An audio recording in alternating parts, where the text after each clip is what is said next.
studying the behavior of spotted-winged drosophila, which is a fruit fly that is causing a big problem for soft fruit growers. And I study how they behave when they encounter other species of fruit flies, and how then this may affect their egg-laying behavior. And hopefully this can be used to then reduce the damage they cause in the crops.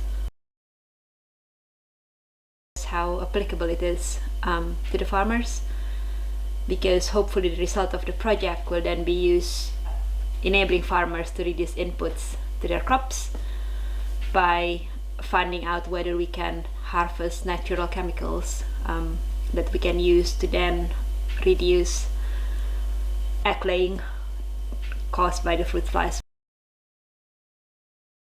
A challenge I would say I encountered as a fairly recurring researcher was, I think when I was doing my PhD, it can be quite, sometimes it can be quite lonely and challenging because it's only you and your project. And if I could say to any early career researchers, I would say don't be afraid to ask for help, and do talk to people, even though they seem probably they're very senior people, but what I found that people are always very helpful.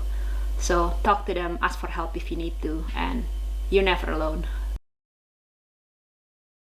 I know I wanted to work either with animals or with plants. Did biology as my undergrad degree, and then I took a year out working in the lab, and then I realized I wanted to work in research and decided to do a PhD in plant science.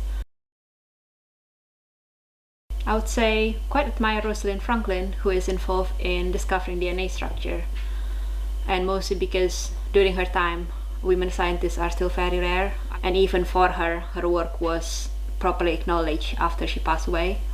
So I think just her persistence and determination to keep doing good work even though it was very tough.